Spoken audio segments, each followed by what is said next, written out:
Episode 8 start होता है और सीनियर उसे किस करता है। तब होंगजो उसे दूर हटाते हुए बोलती है, तुमने नयान से ब्रेकअप कर लिया क्या? होंगजो कहती है, तुम बस मेरे साथ खेल रहे हो। फिर वो वहाँ से चली जाती है। फिर सीनियर अपने घर आता है और उसे याद आता है नयान ने उसे ये सब एक्सप्लेन करने को बोला था।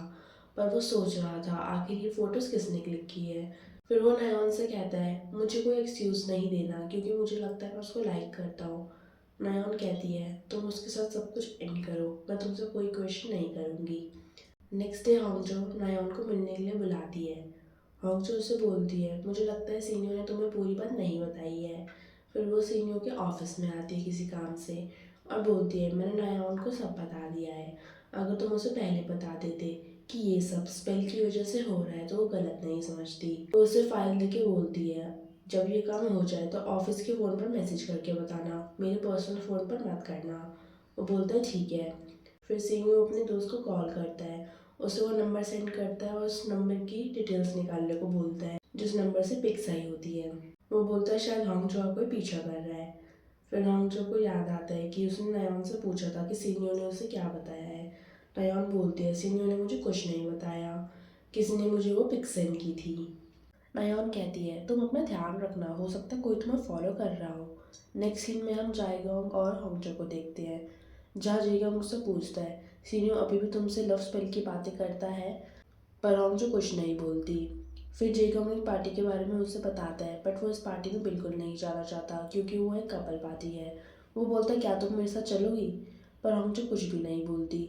नेक्स्ट सीन में सीनियो की मॉम अपने हस्बैंड को कॉल करके पूछती है कि वो कब तक आएंगे। पर उनके हस्बैंड बोलते हैं वो नहीं आ पाएंगे क्योंकि कोई प्रॉब्लम हो गई है।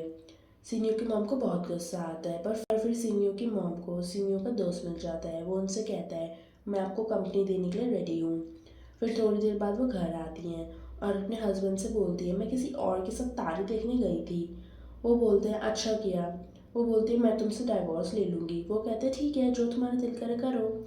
वो हैरान रह जाती हैं। नेक्स्ट डे सीनियो वो बॉक्स दादी को वापस देने आता है और कहता है, स्पेल्स काम नहीं कर रहे हैं। वो कहती है, तुम सच में ये सब ख़त्म करना चाहते हो? तो एक ही रास्ता है। फिर सीनियर होंगजो के पास आके बोलता है, अगर अगर तुम ये बॉक्स वापस दफना दो तो सब कुछ ठीक हो जाएगा, वरना हमारे साथ बहुत बुरा हो सकता है।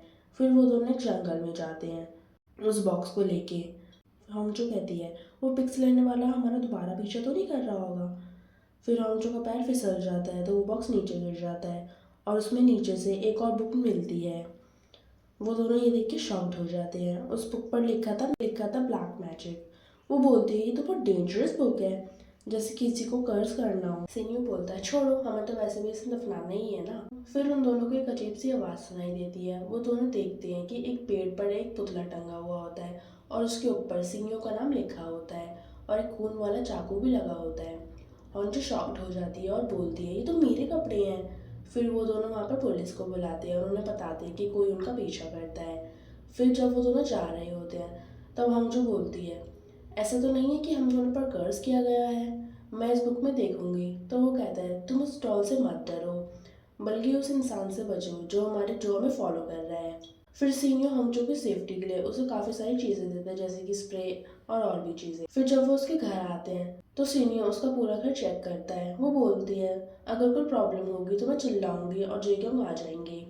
वो कहता है, अगर वो आज रात घर नहीं हुआ तो?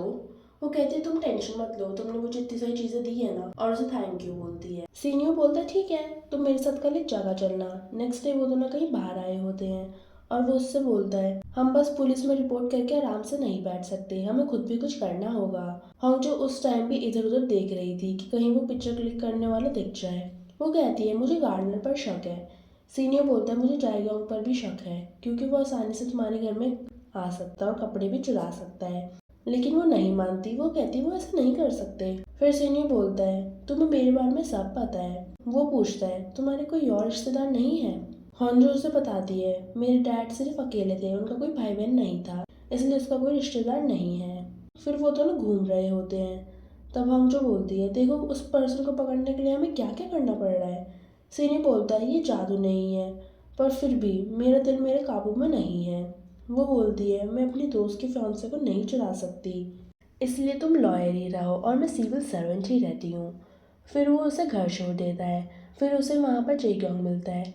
फिर सीनियर जेग्योंग से पूछता है, तुम 2 दिन से कहाँ थे? जेग्योंग बोलता है, मैं मेयर के साथ कहीं पर गया था काम से। तो सीनियर बोलता है, किसी ने होंगचो के घर से उसके कपड़े चुराए हैं, तो मैं सोच रहा हूँ कि नीचे कैमरा लगवा देता हूँ। जेग्योंग कहता है, अच्छा तो तुम मुझ पर शक कर रहे हो? मैं खुद लगवा लूँगा कैमरा। फिर सीनियर उसी रात उस गार्डनर की शॉप में जाता है। फिर वो गार्डनर ऊपर से नीचे आता है। सीनियर बोलता है, वो भूसा कहाँ है जो 2 दिन पहले यहाँ पड़ा हुआ था? फिर वो गार्डनर हंसने लगता है। नेक्स्ट डे होंगचो को पता चलता है कि सीनियर की तबीयत खराब है और वो सिक लीव पर है और पता नहीं कब तक वापस आए। फिर वो परेशान हो जाती है। फिर उसका डिपार्टमेंट कोई फेस्टिवल अरेंज करने वाला होता है, तो होंजो उसकी लोकेशन देखने जाती है। उससे एक पर्सन सब कुछ दिखाकर चला जाता है और एकदम से वहाँ पर सारी लाइट्स ऑफ हो जाती हैं।